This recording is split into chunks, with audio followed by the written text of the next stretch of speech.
Olá, professor Robertson Vieira aqui, especialista em desenvolvimento pessoal, e hoje eu quero falar para vocês sobre negociação, especificamente sobre alguns principais aspectos da negociação, tá? Mas antes eu queria deixar uma reflexão para você aqui.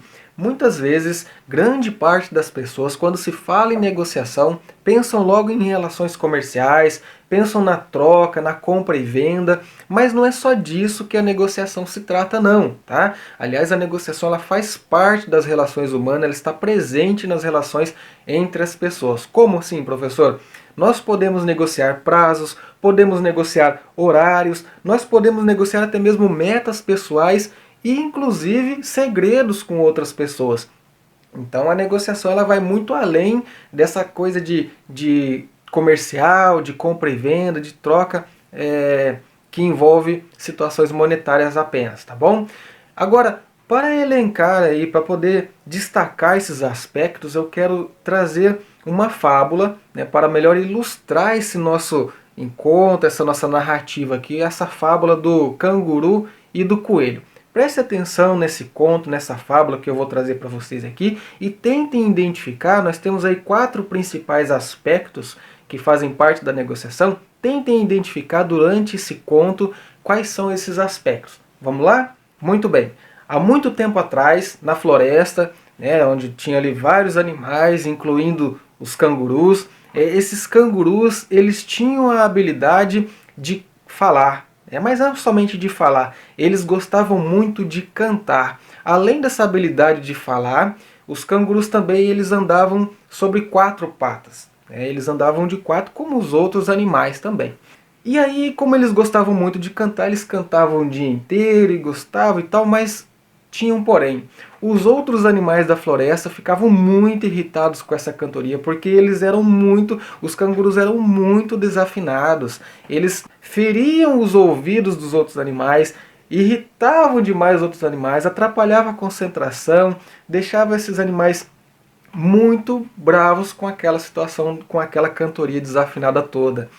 E aí o coelho, muito inteligente, ele pensou numa situação. Eu falei, como é que eu posso resolver essa situação dessa cantoria maldita desses cangurus? É porque ela está me atrapalhando, ela não me deixa concentrar aqui, eu preciso achar uma solução. E ele teve uma ideia. Ele convidou todos os animais daquela floresta, os representantes daqueles grupos de animais, mandou um convite para cada um, chamando para uma assembleia e especialmente um convite ali feito diretamente para os cangurus. Esses animais todos compareceram à assembleia, os cangurus estavam ali também, e o coelho, sabiamente, ele começou a fazer uma narrativa, fez a sua abertura, a introdução ali daquela assembleia, agradecendo a presença de todos os animais, e em especial a presença dos cangurus. E como ele sabia ali da questão do ego desses cangurus, deles se autovalorizarem e tudo mais, ele começou a tecer ali uma série de elogios diretamente a esses cangurus. Claro que não falsamente, mas ele destacava qualidades, características positivas que os cangurus possuíam, e justamente por essa coisa da autovalorização, desse ego em destaque desses cangurus, eles começaram a ficar todos maravilhados, gostando da narrativa que o coelho estava dando até ali, e, portanto, ele chegou no seguinte ponto.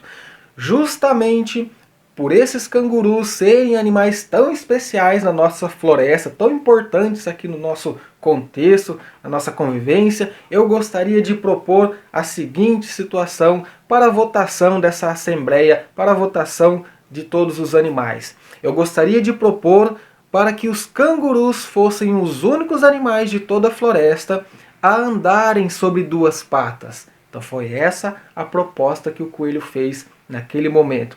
E aí os cangurus ficaram todos cheios de si. Falaram assim, nossa, nós vamos ser os únicos animais a andar sobre 2 patas. Gostaram muito da ideia e, em contrapartida, os outros animais já ficaram meio assim. Como assim os cangurus vão andar só eles em 2 patas? Não estou entendendo. Pera aí.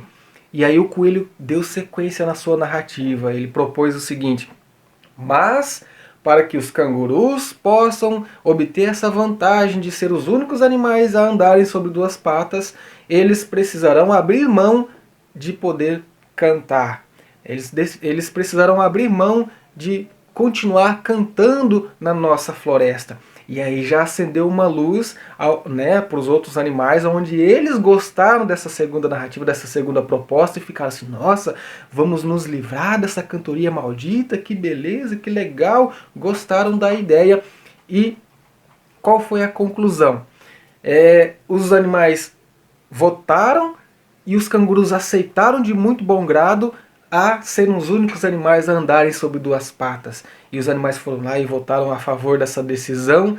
E até hoje os cangurus são os únicos animais, com exceção do homem, né, a andarem sobre duas patas na floresta e não emite som nenhum. Eles não só deixaram de cantar, como deixaram de falar também. Hoje os cangurus não emitem nenhum tipo de som, enquanto os outros animais se livraram daquela cantoria maldita, mas continuam sendo animais que andam sobre quatro patas. Então essa é a nossa narrativa. Você conseguiu identificar aí esses quatro aspectos da negociação dentro desse contexto do canguru e do coelho? Fala pra mim. Então, vamos lá. Vamos partir do princípio que você já fez uma listinha aí de alguns princípios, mas eu quero destacar aqui para vocês quais são esses princípios. Primeiro ponto que a gente pode destacar aí nessa fábula, nesse conto, é que a negociação ela precisa ser um processo amigável. Né? Imagina só se esse coelho, com toda aquela raiva que ele estava daquela cantoria, daqueles cangurus, fossem lá naquela assembleia e começasse a fazer críticas e a destruir a autoimagem daqueles cangurus. Imagina o tamanho do conflito que ele não iria gerar naquele momento. E certamente ele iria ter dificuldades e talvez nem iria resolver aquela situação que estava acometendo aí a todos os animais da floresta. Ninguém gostava daquela cantoria a não ser os próprios cangurus. Então tem que ser um processo amigável. Não adianta você ir armado para um processo de negociação, você ir já com o pensamento de derrubar a outra parte nesse processo de negociação. Esse é o primeiro aspecto que a gente precisa deixar bem claro, bem definido, colocar na mente e se preparar e se colocar na posição de negociador. O segundo aspecto que a gente pode destacar aí nesse processo de negociação é que é preciso considerar a relação ganha-ganha. Né? No processo de negociação eu preciso sempre pensar o que eu desejo ganhar, obter com esse processo, com essa relação, com essa troca, com essa negociação, e o que eu estou disposto a abrir mão para a outra parte. É porque é uma troca. As duas partes deverão ganhar nesse processo de negociação. Não é somente uma. Né? Eu não posso ir lá com o pensamento de tirar vantagem somente em cima da outra pessoa, porque eu posso até ter isso.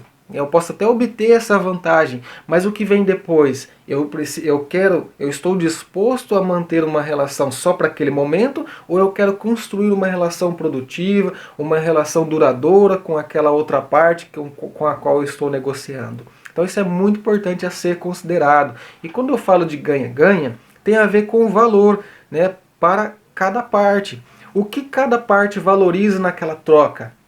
Se as partes estão de acordo, se elas estão dispostas a aceitar aquilo que está sendo proposto, isso para elas já é um ganho. Não importa o que seja, mas depende simplesmente do que significa aquele objeto da negociação para cada uma das partes. Tranquilo?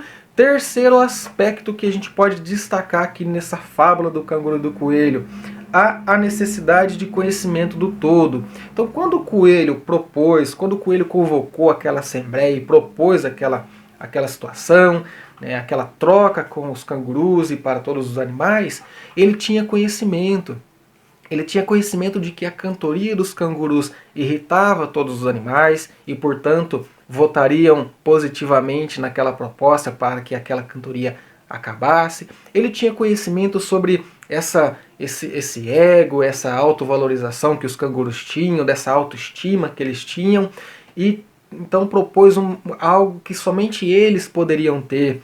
Então, o conhecimento do todo, o conhecimento do objeto de negociação, o conhecimento das necessidades e dos desejos de cada uma das partes é muito importante para ingressar num processo de negociação. E isso garante grande parte do sucesso que você vai ter ou não nesse processo de negociação. Então, conhecimento do objeto de negociação, conhecimento do outro que está ali envolvido com você na negociação, da outra parte, e conhecimento do todo. Isso é muito bacana, isso é muito legal. Tranquilo? Terceiro aspecto, então, conhecimento do todo. E quarto e último aspecto que eu quero trazer para vocês aqui dessa, que a gente encontra nessa fábula e que faz parte aí do processo de negociação, é preciso saber que a perda faz parte do processo de negociação. Lembra que eu falei agora há pouco, né? Que a gente precisa considerar o ganha-ganha. Justamente por ter essa relação de ganha-ganha, nós precisamos ter a ciência e consciência de que a perda vai fazer parte desse processo de negociação. Por exemplo, o que os cangurus ganharam nesse processo de negociação? Ganharam a habilidade de serem os únicos animais da floresta a andarem sobre duas patas. Legal, esse foi o ganho deles. O que os outros animais ganharam com essa troca, com essa negociação?